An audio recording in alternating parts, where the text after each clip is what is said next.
교수님 준비하셨는데 아마 그 책을 좀 같이 보셔야 될 것 같아요. 제가 좀 사정이 있어서 읽고 그 발제문으로 정리를 못했는데요. 또 좋은 소식은 굉장히 짧습니다. 그리고 이 챕터는 특별히 좀 구성도 되게 간결하다고 느꼈어요. 그래서 그냥 제가 그냥 뭐 이렇게 쭉 정리해도 뭐 그런 내용이겠거니 이렇게 정리되시도록 제가 잘 말씀을 드리고 책을 같이 보셔도 될 것 같고요. 그 낙태 문제에서 저자의 그 주장을 그냥 요약을 하자면 일단은 성경에서는 낙태에 관해서 직접적으로 언급하고 있지 않다예요. 그러니까 흔히들 이제 좀 간과하고 있는 문제일 수 있는데 그 낙태에 관련해서 언급되는 그러니까 인용되는 본문들을 검토하면서 봐라 사실은 그 정경은 아무 말도 하고 있지 않다. 침묵하고 있다. 자 그러면 어떻게 할 것인가. 그래서 이제 그 우리 세 가지 초점 있잖아요. 십자가 공동체 그리고 최창조, 예, 그조차도 적용하기 어렵다. 본문이 없기 때문에 그렇다면 어떻게 할 것인가? 그러면서 이제 상징 세계라는 앞에 나왔던 개념일 것 같긴 한데 이제 그 틀 안에서 우리가 좀 간접적이나마 이렇게 우리가 참고할 수 있는 본문이 있다. 그게 세 가지가 있다라고 말을 하고 있고요. 거기 그 세 가지 본문을 토대로 낙태에 관한 그 우리의 윤리적 요청이 무엇인가 해서 결론을 내리는데 결론을 미리 말씀드리면 아까 제가 말씀드렸어요. 공동체가 키워라예요. 근데 이제 이 결론을 제가 보고 저는 좀 당혹스러웠습니다. 그러니까 아까 박 교수님 발제할 때도 했는데 그런 공동체가 상상이 안 되는 거예요. 남의 애를 키워주는 공동체. 그러니까 이게 이제 단순히 아예 양육비를 책임지는 문제가 아니잖아요. 이분이 마지막에 드는 예는 뭐냐면 그 교회 공동체죠. 교회 공동체 안에 은퇴 부부에게 그 아이와 14살 된 그 아이의 엄마를 같이 맡겨서 그 집에서 그 엄마와 아이를 같이 키우게 하는 거예요. 그러면은 그 은퇴한 노부부의 어떤 사랑과 헌신인데 그러면 그거는 그러니까 누군가는 그 육아에 대한 대가를 지불해야 되거든요. 그러니까 이제 공동체가 책임진다라는 말 속에 분명히 누군가의 또 희생 혹은 대가 들어있는 거죠. 그러면 이게 과연 이 낙태 문제에 대한 우리의 사실은 유일한 결론으로 이분이 제시하고 있는 거여가지고 사실은 그렇게 이 결론에 대해서 이제 그 말씀을 나누시면 좋겠지만 저로서는 만족스럽지는 않았습니다. 그러니까 이 낙태 문제가 갖고 있는 굉장히 복잡하고 어려운 문제를 이렇게 해결할 수 있다고 생각하는 건 좀 순진하다라는 게 저희 솔직한 심정이고요. 그 다음에 이제 낙태에 대한 그 어떤 우리의 그리스도인으로서의 윤리적 혹은 신학적 입장에 사실 너무 단순하잖아요. 이게 정당화되기 어렵죠. 네. 그러니까 굳이 우리가 성경을 본문에서 찾을 필요가 없을 정도로 이거는 너무 자명하게 우리가 하나님 뜻에 반한다라고 말하는 게 어렵지 않잖아요. 그런데 우리에게 정말 이게 어려운 문제가 되는 이유를 좀 생각해볼 필요가 있는 것 같고요. 지금 미국 같은 경우에도 교회 안에서 이 부분을 굉장히 치열한, 그러니까 동성애만큼일지는 잘 모르겠는데 굉장히 공동체를 찢어지게 만드는 어려운 문제라는 거고요. 그 다음에 지금 우리나라에서는 이게 페미니즘에서 목소리를 높이기 시작해가지고 지금 헌법재판소에서 이거는 이제 형법에 있는 낙태죄를 폐지하는 문제이긴 하지만 어쨌든 좀 약간 공론장에서 논의가 되기 시작했죠. 네. 그래서 한국교회에도 분명히 이제 질문이 오겠고 뭐 이미 답은 많이 내놨죠. 이거는 하나님께서 바라는 것이다. 낙태는 죄이다. 라는 이제 너무나 선명한 대답이 나와 있지만 그것도 단순하지 않은 것 같아요. 제가 예전에 한국교회에서 정확하게 이게 대한 답변이 나와 있나요? 캐톨릭처 과거에 아니 그 낙태에 대해서 낙태해라 이렇게 이야기하지 않죠. 그렇게 얘기하지는 않는데 캐톨릭은 되게 강력하게 이 부분에 대해서 하지 말라는 거를 이슈화시키고 전도화시키는데 저는 개신교에서는 이 부분에 대해서 개신교는 애매한 일에 대해서는 아무 말도 하지 않아요. 애매하게 말하는 것보다는 낫지. 아무 말도 안 하는 게. 그러니까 개신교는 뭔가 원보이스가 나올 수 있는 체계가 없어서 그렇지 않을까 싶고요. 그러니까 만약에 어떤 교회 차원, 교단 차원에서 이 질문을 던졌을 때 낙태에 허용할 수도 있지라는 말을 할 수 있을까 싶어요, 저는. 근데 제가 이제 이 문제를 제가 들은 이유가 제가 뭐 형법이나 뭐 법학기본이나 이런 수업 시간에 이걸 좀 계속 다루게 되거든요. 근데 이제 그때 저도 그 학생들 발표를 통해서 접하게 된 하나의 자료가 있는데 그것도 꽤 오래전일 거예요. 그러니까 교인들하고 그러니까 이른바 이제 교회에 출석하는 사람들 대상으로 한 설문조사 그리고 교회 밖에 있는 사람들에 대한 설문조사 낙태 경험이 있느냐 같게 나오는 거예요. 네. 그거는 미국도 그래요. 모든 나라가 다. 같게 나와요. 그러면은 그 얘기를 안 한다는 얘기. 네. 교회에서. 이 자명한 이 어떤 성경적 혹은 신앙적 요청에 대해서 그리스도인들이 전혀 지금 무감하다는 거거든요. 그러니까 그거는 그거고 내가 이제 그 문제가 됐을 때는 선택할 수 있다는 거예요. 그러니까 이제 이렇게 되니까 사실은 교회에게도 이 문제가 다 단순하지 않다는 이 문제에 굉장히 어떤 깊이를 보여준다고 저는 생각하거든요. 그래서 이제 이게 저의 인트로덕션이고요. 네. 그러고 지금 또 한 가지 인트로덕션이 빠졌는데 실제로 지금 낙태는 우리 법과 이제 그 좀 체계가 약간 복잡한데 형법적으로는 이제 범죄입니다. 네, 범죄인데 모자국 보건법이라는 데서 예외적으로 허용되는 사유들이 있어요. 그러니까 이 경우에는 합법적으로 낙태 시술을 할 수가 있는 거죠. 근데 그게 이제 뭐 강간에 의한 임신, 그 다음에 뭐 유전적인 질병이 있는 경우, 그러니까 뭐 다운 증후군이라든지 이런 것들, 뭐 그건 안 돼요. 다운 증후군 알고 그 이외의 것들. 네. 그게 또 밑으로 내려가면 쫙 나와 있다 그러는데 제가 그 네. 부분이 나왔는데. 다운적으로 포함이 안 돼. 네, 네. 왜냐면 그 그게 제일 검사가 많은데. 매우 부정확한 검사로. 네. 그리고 그러면은- 다운 증후군은 그러니까 이게 아이가 태어나서 정상적으로 그러니까 인간으로서 살아갈 수 있는 상태라고 생각을 하는 거죠. 아니 그런데 네. 검사 자체는 정확하거든. 그래 근데 그거는 말이야. 아니 그 죽지는 않아. 퍼센티지로 나오잖아요. 아니, 제가 아니. 경험이 있어서 아는데요. 그, 일단 퍼센트로 나오고요. 그 다음에 확실해. 실제로 세포를 뜯어다가 검사를 하는데 세포 그거는 뜯어서 아니, 우리가 갖고 있는 염색체를 분석을 해보면은 그거는 금방 나와. 그렇죠. 그 네. 세포를 뜯으면 아니 근데 세포를 뜯지 않아도 돼. 왜냐면 양수 검사를 하면은 어린 아이들이 이제 배설물이 있거든.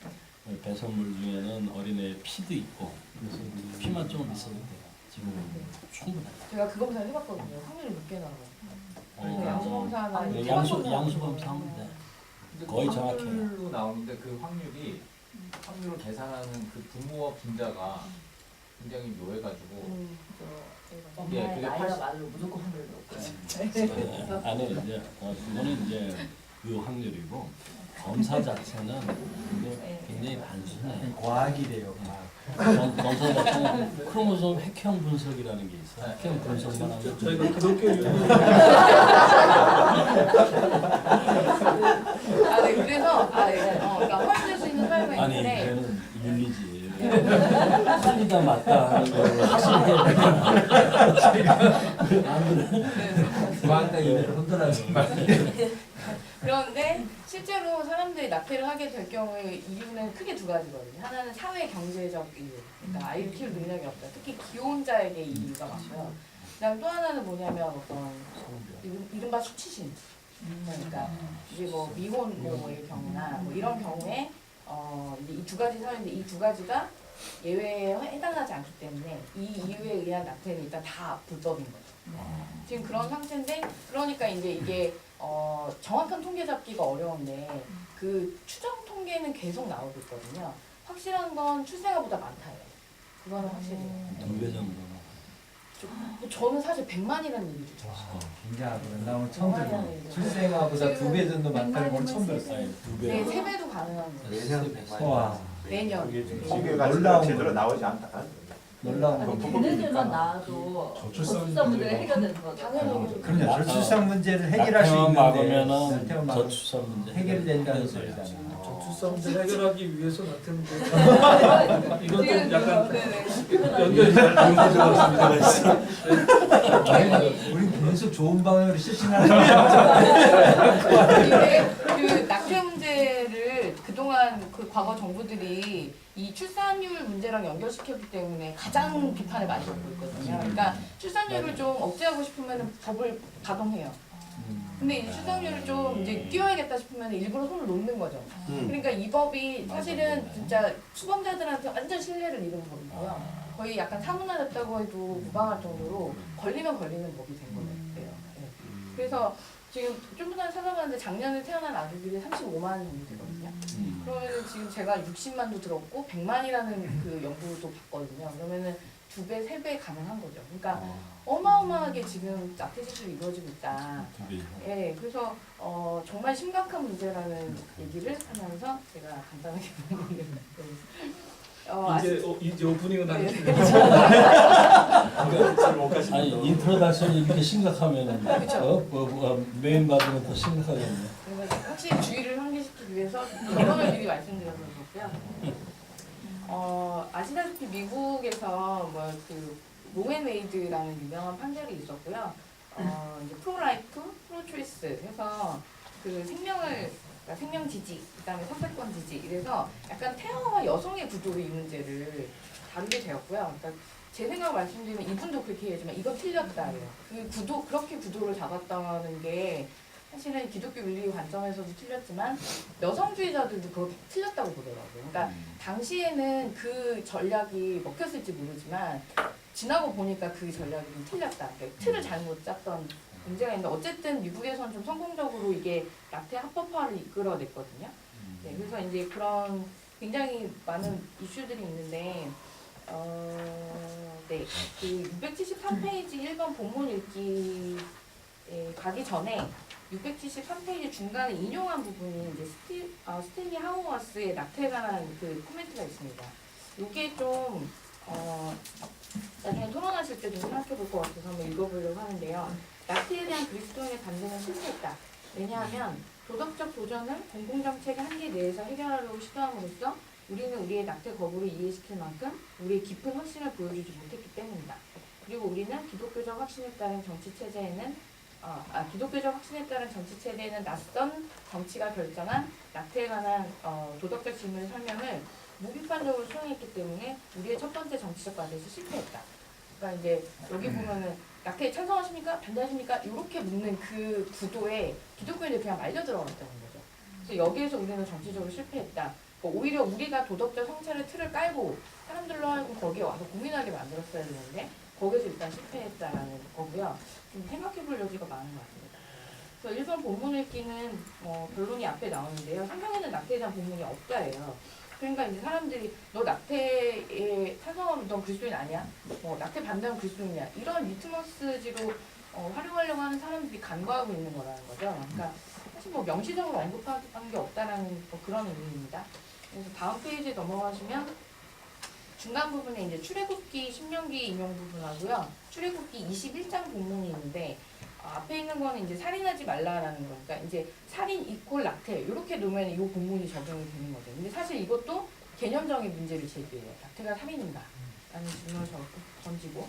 그다음에 이제 두 번째 21장 본문은 저는 이거는 또 전에 생각해보지 않았던 본문인데 좀 흥미로웠습니다. 그러니까 도의에 의한 낙태 아닌 만약에 어떤 서로 싸우다가 그 우발적으로 이제 낙태가 이루어진 경우에 어떻게 하냐면은 그냥 금전적 벌금만 줄 거예요. 그러니까 이제 생명으로 취급하지 않는다는 게 이제 여기 나오는 거죠. 이렇게 보면은 두 본문에서 그러면 태아를 어떻게 취급하는 건지에 대해서 약간 다른 뉘앙스가 느껴진다. 네, 그래서 그 금전적 배상으로 이걸 해결해 그것도 이제 남편에게 지불하게 하거든요. 정말 가부장적인 거죠. 네, 그러니까 여인의 뱃속에 있지만 그거는 이제 남편 건 거예요. 네, 그래서 남편에게 이제 재산적 보상만 해주는 그런 본문이 있다. 그 다음에 이제 675페이지 밑에 이제 시편 부분을 내 모태에서 하나님이 나를 지으셨다라는 거를 이제 낙태 반대 논거로 얘기하지만 이건 약간 실수다. 장르적 특성을 고려하지 않았기 때문에 조금 이건 핀트가 어긋났다라는 거고요. 다음 페이지 676페이지에 있는 누가복음 쭉 나오는 건데 약간 그냥 여러분 우리가 읽어도 이건 조금 그 낙태 얘기에 갖다 댈 수 없는 것인데 라는 생각을 하게 됩니다. 그래서 677페이지 보면은 종합을 해보자. 종합할 게 없다. 네, 종합할 게 없다. 왜냐면은 낙태를 다루는 본문이 없기 때문이다. 그래서 678페이지 윗부분을 보시면 우리가 이 책에서 변제하는 그 초점 이미지 공동체 십자가 새창조가 여기서는 역할을 하지 못한다입니다.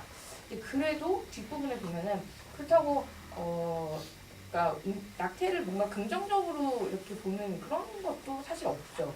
반면 임신을 굉장히 칭송하는 그런 부분들이 많죠.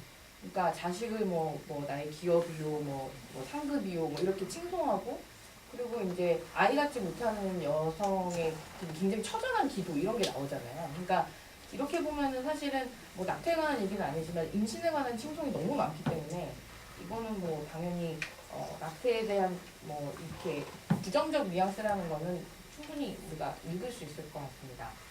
그래서 다음으로 보시면 이제 해석 부분인데요. 그 상징 세계라는 게 나오는데 좀 이해하기는 저는 어려웠습니다. 그러니까 보면은 그러니까 신약의 상징 세계라는 더 광범위한 그 구조에 위치시키고 나서 뭔가 유비적으로 성찰해 볼 수는 있다는 거죠. 유비적으로.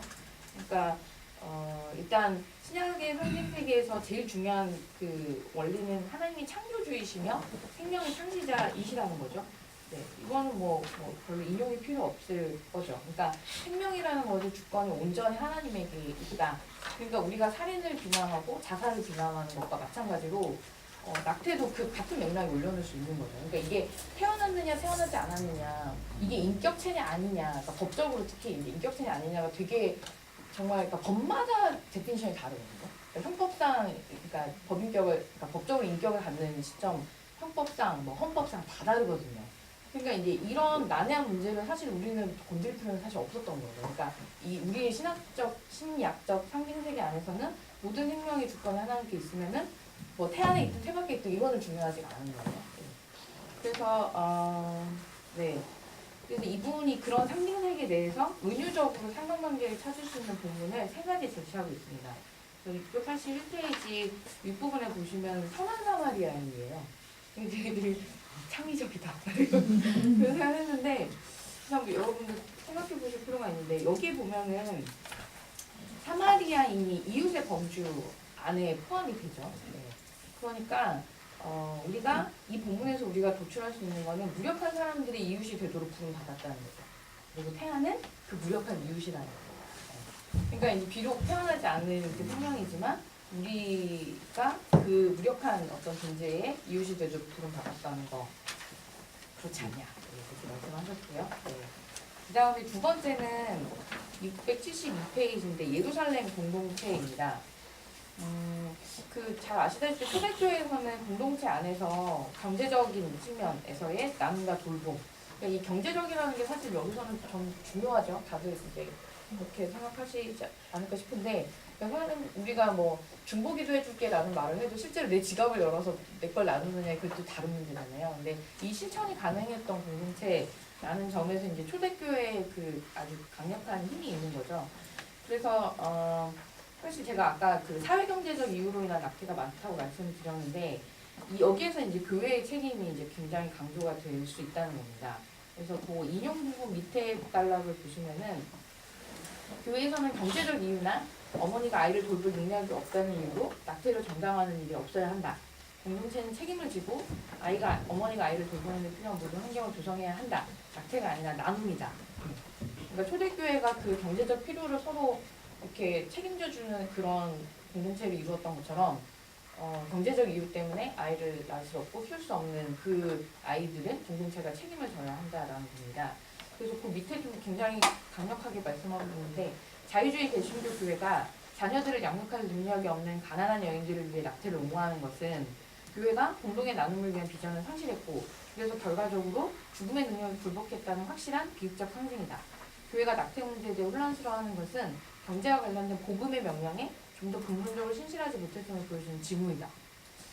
좀 호소력이 있다고 느꼈습니다. 그러니까 그러니까 아이를 낳고 싶고 키우고 싶어도 경제적 이유로 낙태를 선택하는 여인들을 교회가 그리고 이해해. 이건 무책임하다는 거죠. 그러면 그 경우에는 이제 그 아이를 책임져 줄 수 있는 그게 이제 교회의 역할이었어야 한다. 그러니까 이미 굴복했다라는 거고요. 683페이지 보면 이제 그리스도 본받기인데요. 본문은 다양한데 어쨌든 여기서도 이제 그리스도를 따르는 것을 얘기하면서 뭐 태어난 아이든 태어나지 않은 아이든 어린아이를 환영하는 봉사를 해야 된다는 것을 의미하죠. 그래서 그러니까 특히 이제 그 말씀이 있잖아요. 그러니까 684페이지 첫 번째 줄을 보시면 그 갈라디아서 본문에 보면 그리스도의 법을 성취하라. 너희의 짐을 나누어지고 그리스도의 법을 성취하라라고 하는 그것을 바로 이 낙태에 적용해야 되는 것이다 라는 겁니다. 그래서 그 다다음 주 보시면 만약 이 제안이 실용성 없는 것처럼 들린다면 뜨끔했습니다. 이것은 그만큼 교회가 얼마나 신약성의 기초로부터 멀어졌는지 그 정도를 보여주는 것이다. 네. 뜨끔하지만 맞는 말씀인 것 같고요. 네. 그다음에 이제 그러면 이거는 어떤 유기적인 방법론을 통해서 말씀에서 찾은 것이라면 이제는 전통, 이성, 경험 차원에서 다시 한번 이제 검토를 하는 건데요. 두 번째 단락 보시면 신약 성경에 대해서 낙태에 대한 언급은 없지만 교회 전통은 상당히 이른 시기부터 그것을 반대하는 입장을 강하고 일관성 있게 유지해왔습니다. 네, 그렇죠. 그래서 그 단락 밑에 부분 보시면 전체 기독교 전통이 낙태 행습을 거부해왔다는 특별한 경우는 열려 있었다고 합니다. 예를 들면 산모의 생명을 구하기 위해서 낙태를 필수적으로 할 수밖에 없는 그런 경우에는 예외를 인정했지만 그 이외에는 일반적으로 다 금지해왔거든요. 그러니까 이제 최근에 자유주의 개신교 미국의 경우를 얘기하지만 낙태 권리를 옹호하는 쪽을 이해한 것은 교회 역사적 가르침에서 벗어난 중대한 이탈이다. 교회 전통에서 이미 벗어나 있다는 거고요. 다음으로는 이제 이성 차원에서요. 그러니까 좀 법적인 논쟁에서 이제 던져진 질문들에 대해서 이분이 하나하나 답을 하고 계시는데요. 다음 페이지 685페이지 그 밑에 부분에 이제 동그라미로 되어 있는 부분 첫 줄을 보시면 될 것 같습니다. 그러니까 제가 아까 처음에 얘기했던 것처럼 로에네이드 판결이나 지금 우리나라 낙태죄 관련 논의도 여성의 선택권, 그다음에 여성의 어떤 회복 추구권, 그리고 그다음에 태아의 생명권 이렇게 놓고서 뭐가 더 중요하냐 이렇게 접근을 하거든요. 그러니까 이거를 여성의 권리 대 태어나지 않은 아이의 권리 이렇게 두 가지를 놓고 갈등하는 그 구도로 만든 건 적절하지 않다라는 거죠. 왜냐? 생명에 대한 권리라는 건 없다. 네. 그래서 생명은 하나님의 선물이며 은혜의 표시이기 때문에 이거는 그 주장과 뭔가 어떤 구도 자체를 잘못 잡은 것이다 라고 하는 거고요. 그러니까 저는 이런 측면에서라기보다는 무슨 교수님께서 코멘트를 해주실 시간이 될지 모르겠지만 그냥 틀려 보여요. 그러니까 태아의 생명권 대 여성의 선택권 그게 그렇게 놓는 건가? 그러니까 제가 그게 이상하다고 느껴지는 이유를 막 곰곰이 생각을 해봤거든요. 난 이게 이상한데 왜 이상하지? 생각해보니까 예를 들면 낙태를 고민하는 어떤 여성의 그 생각 속으로 들어갔을 때 이 고민 안에 내가 이 아이를 살릴 것이냐 말 것이냐, 내가 이 아이를 죽이고 내가 뭐 어떤 좀 어떤 자율적 삶을 살 것인가 이렇게 고민하진 않을 것 같거든요. 그러니까 이 아이를 낳고 키웠을 때 어떻게 살아가지? 사람들이 나를 어떻게 볼까? 나 앞으로 뭘 결혼을 할 수 있을까? 이런 고민을 할 거라는 거죠. 그러니까 실제로 이 선택을, 그러니까 이 결정을 해야 되는 사람의 뭐 의식 속에서 일어나는 그 논쟁 구도랑 동떨어져 있다는 생각이 너무 많아요. 그러니까 저 밖에서 보기 저 태아의 생명권과 여성의 대립이군. 정말 이렇게 본 게 아닌가. 그래서 되게 좀 불편한 구도라는 느낌이 많이 들고요. 그러니까 논리적으로 논쟁할 자신은 없는데. 저도 침뱉기를 해드리는데 남자라서. 아니요. 법적으로 문제 삼았기 때문에 소송이 되었기 때문에 양 당사자로 만들어야 되거든요. 원고 피고로. 그러니까 사실은 이 원고 피고가 함께 요 문제를 해결해야 될 사람인데 그 구성원들인데 이게 누구 탓이냐, 누가 책임질 거냐를 서로 미루는 걸로. 그러니까 문제를 풀어가기 위해서 처음에 문제를 문제화하는 방식이 소송이라는 방식이었기 때문에 이제 법률가가 명쾌하기 위해서 하는 거죠. 싸움이 돼요 그게? 싸움이 안 되지. 아니 그래서 문제라고. 그 문제라고. 그래서 문제라고. 그러니까 지금 실제로 그렇게 논해요. 실제로 법에서. 이분권 간의 갈등이 이런 식으로 제가 지금 말씀드린 거는 그러니까 법 자체를 비판하는 입장에서 하는 말이고요. 법학에서는 그렇게 가르치지는 않습니다. 무슨 문제든지 법학은 최종적인, 그러니까 이론적인 정당화를 해주진 않아요. 그러니까 다들 지금 서로 이 아이를 낙태한 게